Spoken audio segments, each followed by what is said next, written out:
what we were talking about, you know? It's so good. Mathilda on the hands of Venus with the Barats. Now Echo. What do you do here? Do you still go for the blind side? Joyd for Yahweh is open if they want to go that route. Or Paquito for the Esmeralda lane. And also a decent matchup against the Parsa because he can hunt him down. But if you want to swerve, Lapu Lapu is still open. Lapu Lapu would be a great a swerve pick, right? But again, I just got to say, Blacklist International, we've seen this before. The mobility is massive here. Not only that, but also just having the damage front-loaded. This is money. Blacklist lineup is money. Just again, by giving over the Esmeralda, there's nothing to answer the Matilda. You're giving shields, and there's nobody to eat away from you. But told you. Midnight! Robert Neil de Guzman! You know it. Yahweh's your boy. There it is, the lover boy. Still did not come from the future, but the Jawhead against the Matilda, this is an old matchup. Even if you try to save the guy, you're still just recovering from the range that you've thrown him in. So I think that is, you know, that's the thing of beauty here for Echo is that they have a lot of catch, they have a lot of disengage, and there's a lot of ways for you to protect the Melissa.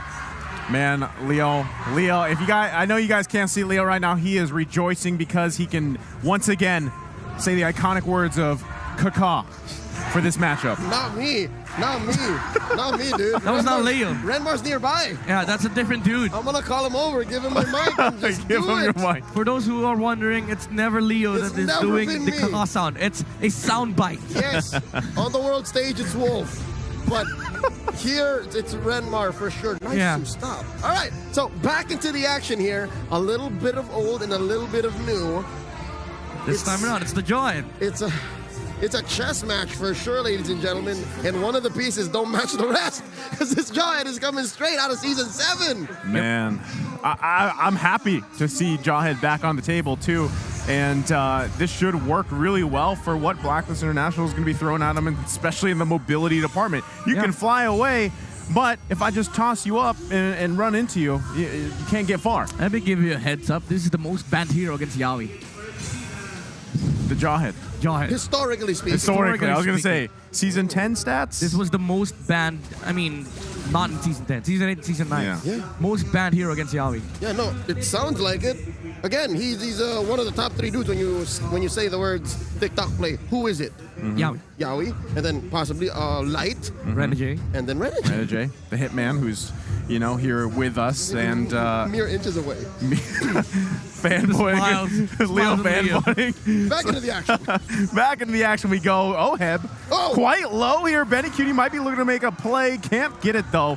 So already pushing Oheb out of the lane. And here we go. This is what we expect, right? Yahweh to be in the jungle of Blacklist International. It was taken. He was able to secure it. It was taken. Grand Theft Purple. So that gives him the advantage here. Wise, you know, has to go and look for anything he can, but look at Oh My Venus. Going to be able to get away as well. Again, this is the answer coming out from Echo. It's Yahweh with the tosses. And Blacklist International, again, they don't have any answer to this because even if you do have this, the guiding wind, it's just recovering the distance that Yahweh has been making. It's just the disparity between initiations, right? You have Echo who can just frontline for you, and he is already a threat enough for Blacklist to run away. Yep, and the way that Echo are playing, they're taking the tempo of game 2, and now Yahweh going to have to use that flicker, but meanwhile, the turtle was going to be worked on. Carl Teasy there along with Wise. They're going to try to push them back here. There's Sandberg goes in. Carl Teasy able to secure it, and they get the lockdown on Wise. That's first blood going in the hands of Sanji. Such a nasty wild charge coming up from Sandberg. On the bottom side. That looked like that was just a couple minutes ago. In the vernacular, and literally, this is what the Echo boys call it. That's a dungol. That's the Dungle, and now Sanji, though, gonna get punished here. Yahweh shows up a little bit too late. I missed the Kaka sound, Leo, but I love the fact that Blacklist pulled that combo off in the mid lane against Sanji. You do not give him any time to recover those HPs back. So you use everything that you have, both on Haji and Oh My Venus. With Carl Teasy, he is hunting right now. Now him and Yahweh. Again, you cannot discount the fact that those smart missiles, they hurt. Yep. On the early stages, they do hurt So Blacklist International, again, they don't have any firepower to deal with the joint right now. No Oheb. Oheb not going to be able to escape that one, even with Oh My Venus trying to get that guiding wind off. Sanji just waiting there looking patiently. at it. Got it. Got the feathered airstrike. Going to commit it, but ultimately Blacklist International, they're going to back off here. But this is, again, a good moment for Benny Cutie. Venus knows. Yeah. That should not be an engagement. No, it's a 3v2. That's 3v2. Still there. Not able to get the injector off. Yep. But look at all that gold going to the hands of Benny Cutie right now as they keep Oh My Venus and Oheb back, even poking them down just a little bit. Yawi's still here. Jawhead, although he missed the ejector earlier on, this is insane gold lane pressure over the Beatrix. Blacklist International, they have to deal with this because, you know, Benny Cutie is going to pull out of this lane with so much gold. Midnight. Yawi hasn't left that lane. He stayed in that push for so long. He's still there. He doesn't mind dying here because he's a giant, you know. He doesn't buy physical attack damage. What he is in this game is a throwing machine. It's ride or die with his gold laner down there, much like he is with Jen in real life. This is amazing. My goodness, he does love Benny Cutie. And he is giving all the space in the world for, you know, the Melissa, which is going to become a problem later on once the item starts popping out. Sanford going to get gobbled up here. Turtle going to be secured by Wise, and there's the heavy spin. Sanford survives. There's the feathered airstrike coming down. Wow. Now, look at the bob and weave there coming out from Sanji. Midnight, correct me if I'm wrong. The fact that the heavy spin did not affect Wise was because of the cleanse you get with a Detonus Welcome. Yep. He's immune during that time where he eats people and you know, throwing it to the stone. Yeah. Kyle tried. That first item pickup coming out from Sanford. Yep. Sea Halberd, you know, reduce the amount of regen for the Esmeralda.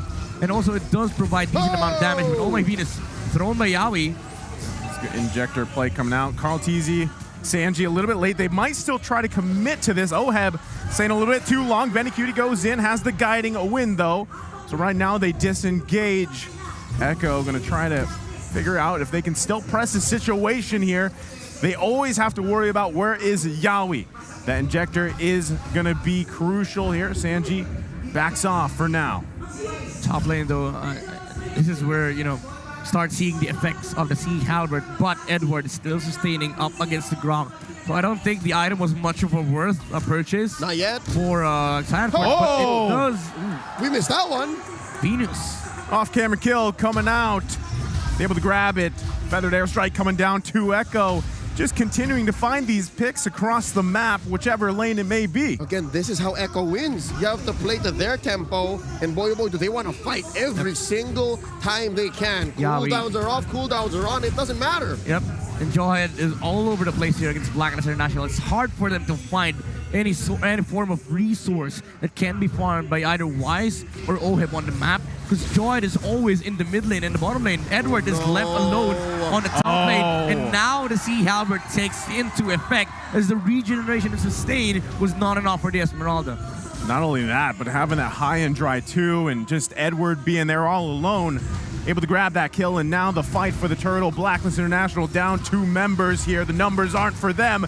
Here comes the heavy spin. Wise is going to be locked down, but Carl Teasy takes part of the damage and able to get the retribution off just like that. Immaculate shot calling. They knew that they just wanted the objective. Yep, Carl Teasy was like, okay, the turtle is low, I can get my retribution in, and then we walk out. Echo just wants to make this lead massive in the late game so that they output enough damage for them to be able to take out the tanky frontliners on the side of Blacklist International.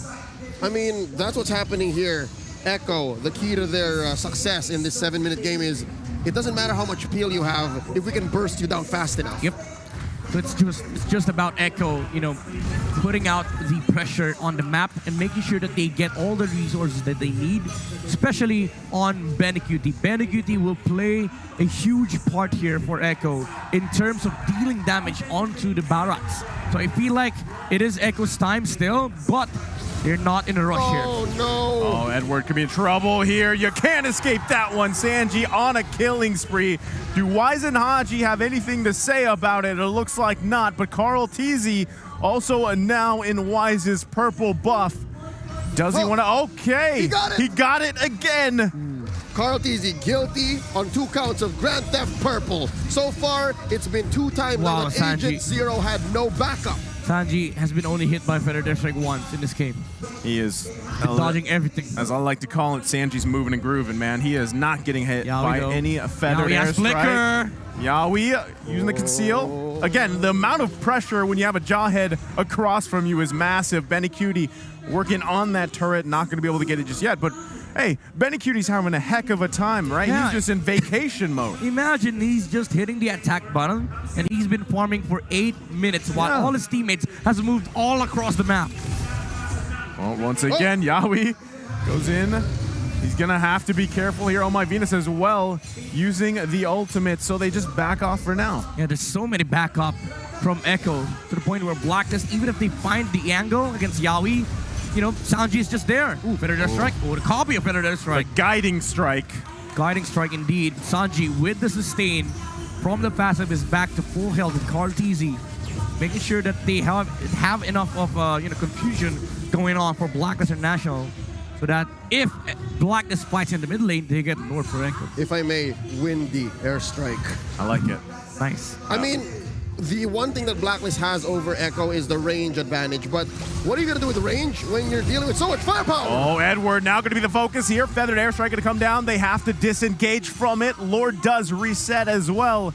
Looks like Echo's just going to go back to base, heal up for a little bit. Little bit of ultimates coming down. The tier 1 still holding on here by a thread for Echo.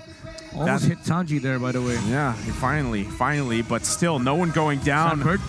They're going to go ahead and continue on the Lord here. Sanford, they got to be careful. Wise, look at that. The vision here being provided. Sanford waiting patiently. The turret finally goes down the mid lane. Can a Blacklist International get the position they need? Edward comes in. Sanford, though, finding Oheb. Going to push him back. Lord is secured by Wise as he falls to Benny Cutie. It's a trade across the board for now. Can Echo come out on top of it? But Blacklist International grabbing the Lord here. Oh no, Sanford, he opted to go for the Oheb kill. He went in with the flicker and used the wild charge, but he messed up. He was not able to press the power of nature, and Oheb was able to get away. Now, if he committed the wild charge onto the Barats, Carl Teasy would have gotten the Lord. But because of that, because of Sanford's target selection, Wise was able to inject his retribution onto the Lord, and he was able to out-retry Carl Teasy. He inserted that battle spell right in that crevice, that window that was bought for them by Sanford's error. But now the fight continues. There's the injector. Do they find the mark here? Lord going to be worked on. Haji does fall. Heavy spin coming out, zoning them out. Benny Cutie, one hit away. He finally falls. Wise grabs that one. There's the feathered airstrike coming out from Sanji. Can they grab the kill? Injector comes out on Edward, and he's taken down. Wise is such a raid boss. Still standing in the front line, but oh, Sanji grabbing another one. It's 3 down for Blacklist International. It's Wise and Oheb to defend the tier 1. Echo not going to have any minions, though, so for now, able to hold on to that tier 1. 2v4, even Echo knows that's not odds we want to take. Very good control for Blacklist International. They know that it's a fairer fight than what it seems. Yeah, it looked really, really good for Echo, but again, the range advantage comes out for the side of Blacklist International. If Wise is standing on the front line like that, Haji is free to rain on the feathered airstrike onto Echo. But even though Echo was the one dictating that fight, you start seeing the cracks of how they want to fight against Blacklist International. It's mainly focused on whoever is in front. Man, right now, I mean, even given the kill lead that Echo has, a lot of those picks that they had early on, I mean, Blacklist is doing a good job at keeping that gold lead from going out of control, right? So if you're Echo, with this little bit of an advantage that you have, you definitely want to get more space across the map before that next Lord comes up, and that's why they're pressing so hard on this mid side. Carl Teasy going to be able to find Wise as Wise falls. Haji with the feathered airstrike here, but they're down their jungler. 30 seconds to the Lord comes up. Wise will be out just in time, but this should be a turret for Echo. They got to be careful. Sanford goes in with the wild charge. Look at the damage coming out from the Echo Express. Edward on the run. Oh my Venus gonna flicker here under the tier 1 turret as Carl Teasy charges in. The caca comes out. Oh my Venus trying to buy time. Gonna fall here along with Haji plus the turret. The Echo Express is here. Now that's nasty. Echo served up the House of Highlights on Blacklist grounds, and now they're converting into a Luminous Lord. It was a continuous highlights put in by Echo. All of them. Carl Teasy found the angle against Wise. He used Retribution twice on that engagement. Sanford with the flicker in to take out the most important hero in the game. Oheb, he was one shot by the wall charge power of nature. I mean, two-shotted because it's two skills. So two-shotted by the Grok, and it's Echo again finding the highlights against Blacklist. Sanford did more than redeem himself from his error in that last Lord fight. I mean, he came in, hit the Dungol on 2 dudes, and then clapped them with a power of nature, and now you see the effects of that Blade of Despair. Yeah. Man, I wish people could see the visualization of a Dungol. Now Carl Teasy coming in on the Wise once again. Can they find the kill here? The damage comes out. Benny Cutie able to get that one. And now Edward going to be the next focus. The guiding wind is there to help out. Lord going to be charging up here into the bottom side. Feathered Airstrike to drive them back. They do get the turret here, and Echo gonna call it back for now.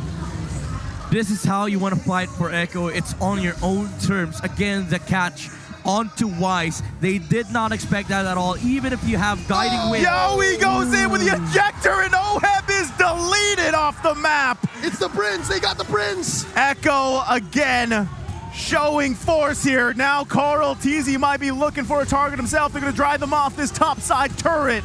The turret falls on the top side. Haji now going to be the focus. Able to barely get away. Wise? They're still going. Wise now in a bad position. Yowie flips him over with the injector. They're going to chase him down, but they're in trouble. Echo, the Feathered Airstrike comes down. Member after member of Blacklist fall, though. And it's Benny Cutie that gets punished by Edward. But look at the base of Blacklist International. And it's Yowie trying to keep Edward away. Sanford working on the base. Is it enough? No, it is. There you go. Echo takes game 2, 3, 4, 5, 6, 7. How many more games this might take? What I'm for sure of is this is a grand finals matchup. Echo propelling on forward in the lead 2-1. I just have to say, Sanford played an almost perfect game. Aside from that one mistake that he made against Oheb, that last team fight was what broke the base of Blacklist. And have you ever seen a Grok hitting the